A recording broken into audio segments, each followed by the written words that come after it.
Maharaja gold and diamonds, toll junction, Edappally, Palluruthy, Tripunithura, Kalady, Eramallur, Aroor Palli, Thuravoor, Thrissur.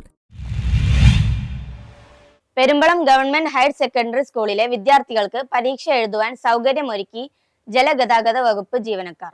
SSLC പരീക്ഷ എഴുതുവാൻ വന്ന വിദ്യാർത്ഥികൾക്ക് തുണയായി ജലഗതാഗത വകുപ്പ് ജീവനക്കാർ. പെരുമ്പളം ഗവൺമെന്റ് ഹയർ സെക്കൻഡറി സ്കൂളിലെ വിദ്യാർത്ഥികൾക്കാണ് പരീക്ഷ എഴുതുവാൻ സൗകര്യമൊരുക്കി ജലഗതാഗത വകുപ്പ് പാണാവള്ളി സ്റ്റേഷനിലെ റെസ്ക്യൂ ബോട്ട് ജീവനക്കാർ മാതൃകയായി മാറിയത്. യന്ത്ര തകരാറിനെ തുടർന്ന് ജങ്കാർ സർവീസ് പെരുമ്പളം പഞ്ചായത്ത് നിർത്തിവച്ചിരിക്കുകയായിരുന്നു. ജങ്കാർ സർവീസ് ഇല്ലാത്തതിനാൽ പെരുമ്പളം ദ്വീപിലെത്തുവാൻ മറ്റു മാർഗങ്ങൾ ഒന്നുമില്ലാതെ വ്യാകുലപ്പെട്ടിരുന്ന വിദ്യാർത്ഥികൾ ജലഗതാഗത വകുപ്പ് പാണാവള്ളി സ്റ്റേഷനിലെ അധികാരികളെ അറിയിക്കുകയും തുടർന്ന് എറണാകുളം മേഖലാ traffic superintendent Shaheer, station master Mujeeb എന്നിവർ റെസ്ക്യൂ ബോട്ട് ജീവനക്കാർക്ക് നിർദ്ദേശം കൊടുത്തത് പ്രകാരം വിദ്യാർത്ഥികൾക്ക് സ്കൂളിൽ എത്തുവാനും പരീക്ഷ എഴുതുവാനും അവസരം ഒരുക്കി കൊടുക്കുകയായിരുന്നു. Ernakulam traffic superintendent Shaheer, Panavally station master Mujeeb, rescue ജീവനക്കാരായ ശ്രാങ്ക് സുധിമോൻ, ലസ്കർമാരായ അഭിലാഷ്, ഷാഹുൽ ഹമീദ്, നിജിൻ എന്നിവരോട് വിദ്യാർത്ഥികളും രക്ഷകർത്താക്കളും സ്കൂൾ അധികൃതരും നന്ദി അറിയിച്ചു.